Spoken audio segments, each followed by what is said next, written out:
나는 평범한 대학생이었다. 나에게도 여느 대학생처럼 기숙사 생활이라는 낭만이 있었다.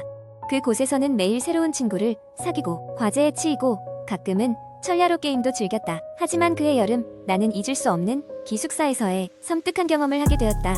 여름방학이 시작되고 대부분의 학생들은 고향으로 내려갔다. 가끔은 몇몇 학생들이 방학 동안 머물기도 하지만 이번 여름은 유난히 더워서 그런지 대부분의 기숙사 방이 비어 있었다. 나도 집에 내려가려 했지만 학업과 아르바이트 때문에 기숙사에 남아야 했다. 나의 룸메이트인 동길이는 이미 집에 내려갔다. 그 친구는 떠나는 날 아침 나에게 내가 없는 동안 제발 이상한 소리 들리지 않게 조심해라고 농담 반 진담 반으로 말했다. 나는 그냥 그러려니 했지만 그 말이 조금 신경 쓰였다. 기숙사는 밤이 되면 더욱 조용하고 으스스했지만 한편으로는 독서나 학습에 집중할 수 있는 최적의 환경이었다. 그런데 어느 날 밤 자정을 막 넘긴 시각에 이상한 소리가 들리기 시작했다. 처음에는 기숙사 복도에서 들리는 저음의 텁텁거리는 소리였다. 누군가 문을 일정한 박자로 두드리는 것 같았다. 누가 잊어버린 물건이라도 가지러 왔나 생각하며 무시하려 했지만 소리는 계속됐다. 궁금해진 나는 문을 열고 복도로 나갔다. 복도는 깜깜했고 아무도 없는 것 같았다. 그런데 그때였다. 내 방 바로 옆 방에서 뭔가 떨어지는 소리가 들렸다. 방문 앞으로 조심스럽게 다가가 보니 방번호가 404였다. 순간 소름이 돋았다. 404호는 학기 초부터 아무도 쓰지 않던 빈 방이었다. 나는 그저 기분 탓이겠거니 하고 방으로 돌아와 문을 잠갔다. 하지만 이상한 일은 그 이후로도 계속됐다. 마치 누군가 내 방 앞을 지나가는 듯한 소리야. 복도에서 들려오는 낮은 속삭임이 이어졌다. 나는 불안해서 음악을 크게 틀어 소리를 덮으려 했지만 소용없었다. 몇 번의 밤이 더 지나고 나는 더 이상 혼자 있기가 무서워졌다. 친구들에게 이야기했지만 돌아오는 대답은 아마 고양이가 기숙사에 들어왔을 거야 등 대수롭지 않게 여기며 걱정 말라는 조언뿐이었다. 그러던 어느 날 밤 나는 그 만남을 피할 수 없었다. 여느 때처럼 방 안에서 책을 읽고 있는데 갑자기 전기가 나가버렸다. 기숙사는 순간 정막에 휩싸였다. 창문으로 비추는 달빛만이 유일한 빛이었다. 그리고 그때 404호에서 이상한 소리가 들리기 시작했다. 나는 더 이상 두려움을 견딜 수 없었다. 핸드폰 불빛을 켜고 당장 이곳을 벗어나려는 생각뿐이었다. 복도를 걸어가던 중 나는 멈춰서지 않을 수 없었다. 404호의 문이 반쯤 열려있는 것이 보였기 때문이다. 굳어버린 다리를 억지로 움직여 문을 닫으려 하자 문 틈 사이로 차가운 바람이 흘러나왔다. 그 순간 거기에는 누군가 서 있었다.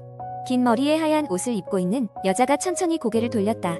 그리고 내 눈을 똑바로 응시했다. 나는 비명을 지르며 방으로 돌아와 문을 잠그고 침대 밑으로 숨었다. 심장이 미친 듯이 뛰었고 숨이 막힐 것 같았다. 한참 뒤 복도에서 관리인의 목소리가 들려왔다. 그는 내 방문을 두드리며 괜찮아요? 불이 왜 나갔죠? 라고 물었다. 나는 그에게 모든 상황을 이야기했지만 그가 404호의 문을 열어 불을 켜보았을 때는 아무것도 없었다고 했다. 이후로 나는 그 기숙사에 더 이상 머물 수 없었다.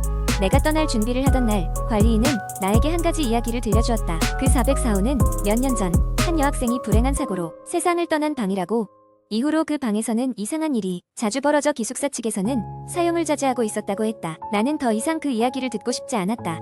기숙사를 떠난 후 다른 숙소로 옮겼고 시간이 지나며 그 일을 잊으려 애썼다. 하지만 가끔 뜬금없이 꿈속에서 그 여자의 모습이 떠오를 때면 나는 아직도 오싹한 기분에 사로잡히곤 한다. 이제 누군가가 기숙사에서 이상한 소리를 들었다고 하면 나는 그저 농담으로 흘리지 않는다.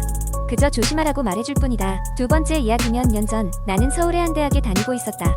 당시 나는 캠퍼스 근처에 낡은 빌라의 방을 얻어 살고 있었는데 오래된 건물이라 그런지 종종 이야기, 힘든 소리들이 들리곤 했다.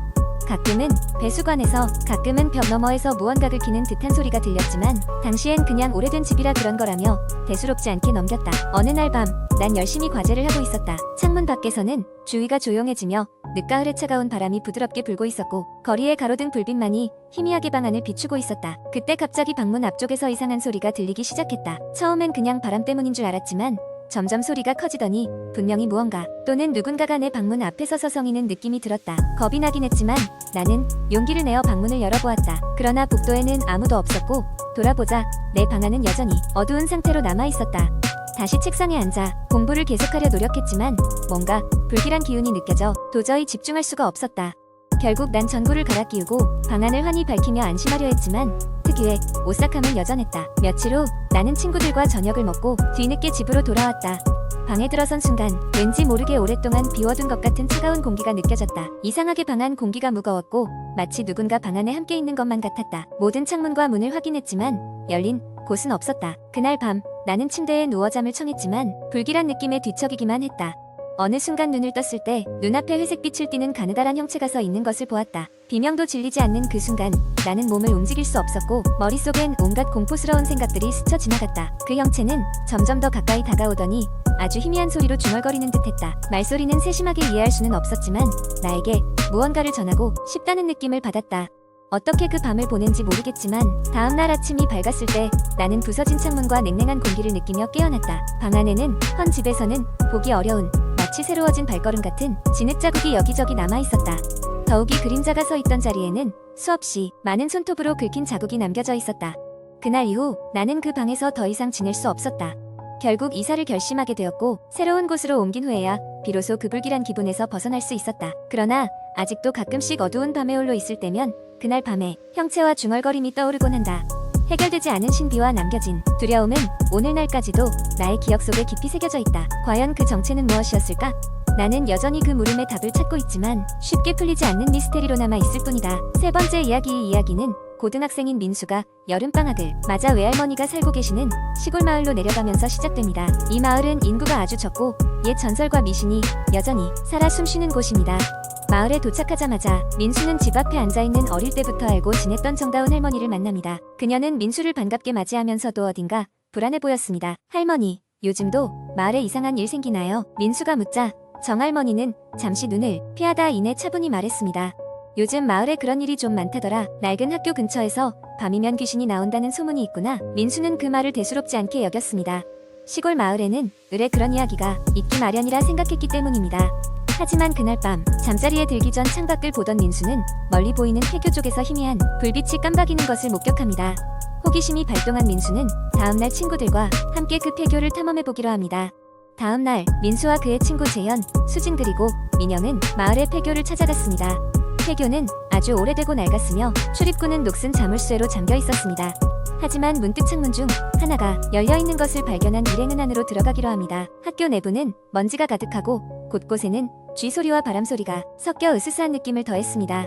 하지만 특별히 무서운 것은 없었고 친구들은 낮이라 그런지 그저 재미있는 경험으로 여기며 웃고 떠들었습니다. 그러나 이윽고 교실 중 하나에서 민수가 이상한 것을 발견합니다. 창가에 놓인 낡은 책상 위에 누군가의 필지로 돌아가라라고 적혀있는 것입니다. 친구들은 누군가의 장난이라고 생각하고 넘겼지만 어딘가 서늘한 느낌을 떨칠 수는 없었습니다. 이튿날 민수는 자신이 어제 본 불빛이 어떤 것이었는지 궁금하여 혼자 다시 폐교를 찾기로 결심합니다. 밤이 되자 혼자서 조심히 폐교로 향한 민수는 캠코더를 들고 그곳을 촬영하기 시작했습니다. 다시 열린 창문을 통해 안으로 들어간 그는 교실을 하나하나 지나가며 영상을 찍었습니다. 그러던 중 민수는 지하로 통하는 계단 입구를 발견하게 됩니다. 지하실은 폐교에서도 가장 소름 끼치는 장소로 이전에 마을 사람들이 그곳에서 이상한 소리가 들린다고 수차례 말해왔습니다. 민수는 두려움을 애써 무시하고 그곳으로 내려갔습니다. 지하실은 어둡고 기묘한 냄새가 났습니다. 먼지에 뒤덮인 공간 한가운데에는 오래된 나무로 만든 테이블이 있었고 그 위에는 촛불과 함께 이상한 상징들이 그려진 종이가 놓여 있었습니다. 마치 무언가를 소환하는 의식에 쓰인 것 같은 모습이었습니다. 민수는 자신의 발견에 놀라며 캠코더로 그 장면을 촬영하던 중 갑자기 뒤에서 쌓인 박스들이 무너지는 소리를 듣습니다. 뒤를 돌아보니 어두운 그림자가 그를 향해 다가오고 있었습니다. 민수는 본능적으로 도망치기 시작해 겨우 지하실을 빠져나왔고 폐교를 전력 질주해 탈출했습니다. 집으로 돌아온 민수는 캠코더를 확인하며 촬영한 영상을 재생했습니다. 그런데 지하실을 찍던 순간 화면에 이상한 형체가 잠깐 포착됐습니다. 그것은 인간의 형태를 하고 있었지만 얼굴이 없었습니다. 두려움을 느낀 민수는 이 사실을 친구들에게 알리고 그 이후로 누구도 폐교에 가지 않았습니다. 이후 마을에서는 어린아이들이 폐교 근처에 가지 못하도록 경고하고 그 사건은 점차 사람들의 기억에서 희미해져갔지만 민수는 가끔 악몽에 시달리곤 했습니다. 마치 그날 이후 무언가가 그의 곁에 계속 함께 있는 듯한 기분이 들었습니다. 그리고 어느 날 민수는 알람 소리로 깨어나 핸드폰을 확인하다 캠코더 속 이상한 형체가 그의 방 창가에 서 있던 것을 보는데 그 모든 것이 단순한 꿈이라고 믿고 싶었지만 그 형체는 여전히 그의 기억 속에 뚜렷이 남아 있었습니다. 민수에게 그것은 끝나지 않은 이야기였던 것입니다.